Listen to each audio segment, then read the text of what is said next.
செய்வினை பிரச்சனைக்கு இப்போ நான் ஒரு கோவில் சொல்கிறேன்னா, நிறைய பேர் நிறைய விஷயங்கள் யூடியூப்பில் கேட்குற விஷயம் என்னென்னா, கமெண்ட் செக்ஷனில் எங்கள் அட்மின் லைன் கமெண்ட் பண்ணும்போது நிறைய பேர் எங்கிட்ட சொல்லுவாங்க, சார் எங்கள் ஊர் பக்கத்தில் ஒரு கோவில் சொல்லுங்கள்.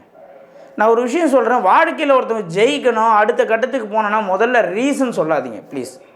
நீங்கள் காரணம் சொல்கிறது உங்களுடைய வேலையை, உங்களுடைய முன்னேற்றத்தை, உங்களுடைய க்ரோத்தை நீங்களே குறைச்சிக்கிறீங்க. எந்த ஊராக இருக்கட்டும், எந்த நாடாக இருக்கட்டும், இந்த ஊர் இந்த கோயிலுன்னு சொன்னால் நீங்கள் அங்கே போகணும்.